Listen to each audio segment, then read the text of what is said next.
For his second film, For a Few Dollars More, Leone wanted a mature character, an American actor, to set against the Eastwood character, this young, impetuous bounty hunter. And originally he wanted Henry Fonda again, but it wasn't to be. He wanted Bronson again, Charles Bronson, it wasn't to be. And then he thought Lee Marvin would be great. And they were almost at the point of signing Lee Marvin when Lee Marvin went off to make Cat Ballou. So Leone had problems. The set was being built in Almeria, the die was cast. He remembered Lee Van Cleef from all those Hollywood movies that Lee Van Cleef had made in the 1950s, where he was the second bad guy from the left who always died about halfway through the film. His career was small part bad guys. Occasionally he got a line, usually he didn't. But he had a very distinctive look, his face, this aquiline face that Leone reckoned resembled Van Gogh, and this silhouette in the way that he walked. Somehow he tracked Van Cleef down in Los Angeles and arrived with the production manager with a suitcase full of dollar bills, caught sight of Van Cleef across the car park, and Van Cleef was wearing a long raincoat. And Leone turned to the production manager and said, "Don't even, get that man to talk. He looks so great, and I might change my mind if he starts talking. Just sign him, give him some of the dollars in the suitcase, and let's get over to Italy with all speed. This guy's perfect." So Van Cleef was signed there and then, given a few dollars more out of the suitcase, and found himself on a plane to Rome, where he was given the script, which was a rather wooden translation. And I think he was probably quite baffled on this flight to Rome. And Leone said, "What do you think of the script?" And Lee Van Cleef said something very strange. He said, "I think it's Shakespearean." He was a bit muddled, I think, jet lag. It's Shakespearean, it ain't. He arrived, and the following day, he was at Cinecittà shooting sequences of looking out of the window through the binoculars. And I mean, it's an extraordinary story. And he never looked back. He became a huge superstar in Europe after that. Leone had a very long cinematic memory. For him, Lee Van Cleef was the sum total of all those parts in 50s Hollywood Westerns. You're not casting him for what he does, you're casting him for what he stands for. And in audience's mind, he stands for all those bad guys. Even the Bank of San Francisco isn't that well protected. To try robbing us would be so futile that only a complete fool would attempt it. Or a complete madman. And it's an amazing performance, actually. I mean, very assured for someone who really hadn't had that size of part before. Of course, he had Eastwood to talk to. Eastwood didn't have anyone to talk to when he was in Fistful of Dollars, but there's two Americans, and they can swap notes and discuss how to cope with this man who keeps saying, "Watch me," as he directs and so on.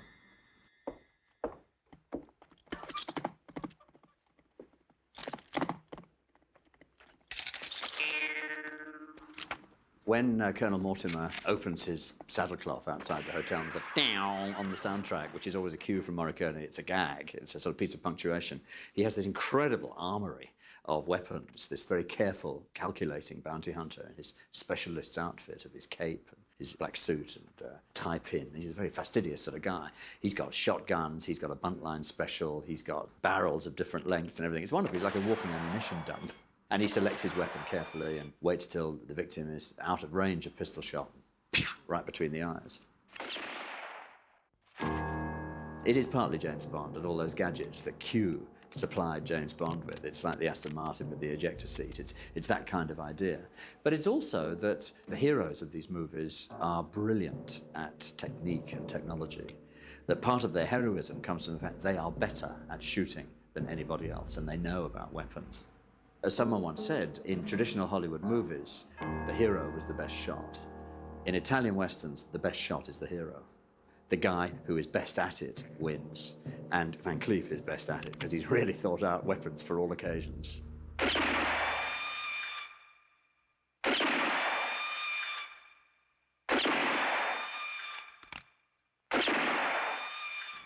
One of the features of Leone's stories, as distinct from the movies, is the emphasis on friendship between two males. It becomes the point of the movie very often in Fistful of Dynamite and to some extent in For a Few Dollars More, the Colonel Mortimer and the Eastwood character. Sergio Leone was an only child who came late in the marriage of his parents. He was obviously very spoiled by his mum. He felt the absence of a brother very much, and he was quite obsessed with this idea of friendship, of gangs, of groups of people going around supporting each other. And he often said this, that he was kind of inventing the brother that never existed in his own life. And so you get these really quite touching relationships between the old man, Colonel Mortimer, and the young reckless man in For a Few Dollars More, between the peasant Juan and the intellectual revolutionary Sean in Dark Kusaka. They're surprisingly sentimental in a way. Everything else is very hard, very tough, very hard-edged, but there's a soft edge to these relationships. Is that a proposition? Mm-hmm. An equal partnership. It isn't a gay thing. It isn't. It really isn't. It's pre-sexual. It's pre-Freudian. It's yearning for the kind of Western where Rin Tin Tin did all the thinking. It's looking back to a golden age. It is not a sophisticated gay relationship, but the iconography has subsequently been taken up by the gay community. I think I might just take you up on your proposition. Let's drink to this partnership. To the partnership. With no tricks, of course. No tricks. Everyone remembers that Leone had one phrase that he'd learnt in English: watch me, watch me. Leone loved storytelling. I mean, how he evolved his screenplays was to get a basic idea, usually the opening sequence, and then try it out on all his friends. So he'd do it as an after-dinner party piece, and he'd elaborate on it as he told it, and he'd evolve it over several months, which is how his screenplays came to fruition. So mime and telling stories was his way of communicating. Also on the set, watch me, Clint. So he'd act out what he wanted Clint Eastwood to do. He was short of stature, Leone, and he wore a funny cowboy hat and thick glasses and looked a bit like Yosemite Sam, and it must have been a rather bizarre thing, this little tubby Roman guy being a huge macho hero, but he'd acted out, watch me, Clint, watch me, Lee, and all this sort of thing. And in the process, he would Romanize the character, that if on the page it looked just like, your common or garden Hollywood hero, in the acting out, it became a Roman villain, someone who's a bit sly, a bit on the take, and has a bit of a twinkle in his eye. He's a trickster, a rogue, a lovable rogue, a sort of harlequin figure from culture. And I think in miming, it came through in showing the actors what he wanted. Watch me, Clint. And Clint was watching. Why don't you just sit down and send out the alarm to El Paso and the rest of the towns around here and warn them, right? But, mister, I didn't hear any shots at the bank, and I sure would have. You might hear one. The alarm. Leone's sense of humor is there in For a Fistful of Dollars, but it really comes into its own in the second film, For a Few Dollars More, where this kind of vulgar comedy that Leone loved, a music hall comedy, usually involving big buxom women or hoteliers or clerks or sheriffs. It's sort of mocking the little man. You people need a new sheriff. Which is very strong in Italian comedy tradition, right back to the Commedia dell'arte in Renaissance times, where the petty official is laughed at by everybody because nobody likes the petty official. This is the tax man. This is the guy you meet in your everyday life, and so lots of scorn poured on them. Well, that's transposed into the Western. But at a deeper level, what's mocked in all his films is the religious iconography of the Southwest. I associated Westerns with the Middle West, with Wyoming or with the Rockies or with Cheyenne territory. What I hadn't associated the West with was bells, and crucifixes, and coffins, and bell towers, and Baroque angels, and cemeteries, and all the paraphernalia of the Southwest. And that iconography is very, very strong in Leone's films from the word go.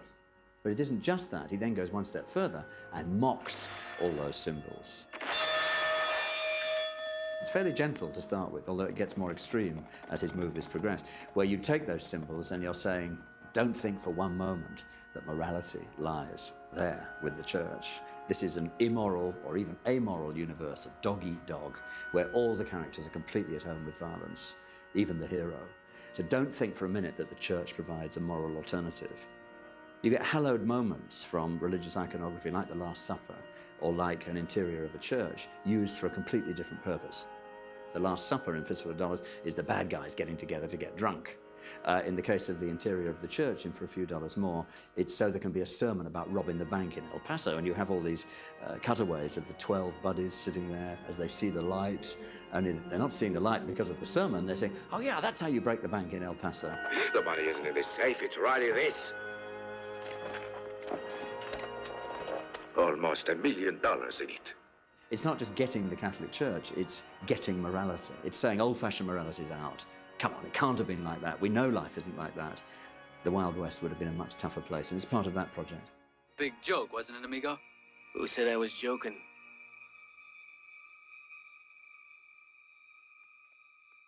When Leone was a child, these Hollywood films made a huge impact on him. He loved these movies. They were like fairy tales to him. And he was really disappointed that Hollywood in the 50s and early 60s wasn't making fairy tales like that anymore. How do you get back to that magic? How do you re-enchant the movies? You pump it up, you make it big, you have effects, so the audience comes out reeling from the sensory experience of seeing this film. And maybe they don't understand it the first time, so they go back a second time. He said, I want to make fairy tales for grown-ups. I want to make movies that have the kind of impact that movies made on me when I was a kid, only I want to do it for a sophisticated 60s audience. One thing Leone felt about the classic Hollywood Western was that it sanitized violence and brutality too much. Good guy pulls out gun, cut, guy falls over. You don't see the bullet hole, he falls over in one. And Leone knew a bit about firearms, and he knew that that very, very seldom happened in the Wild West.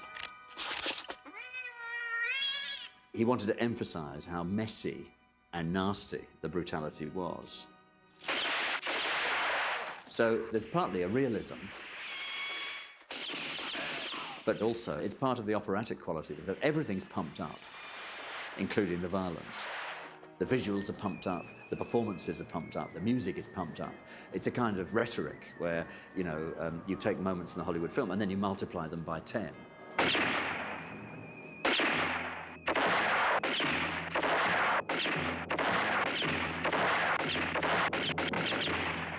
It's one of Leone's favorite phrases, I must create an effect.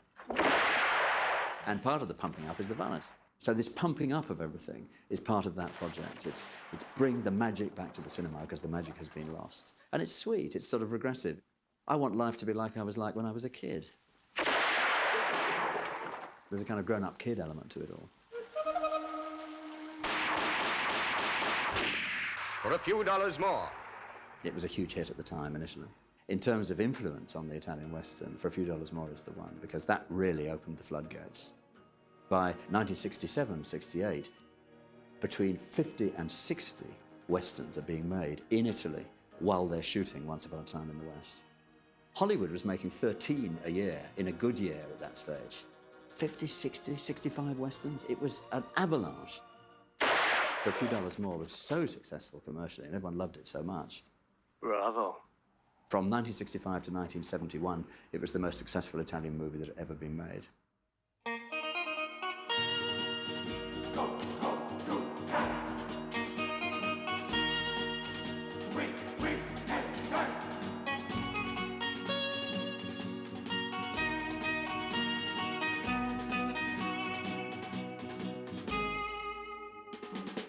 Go.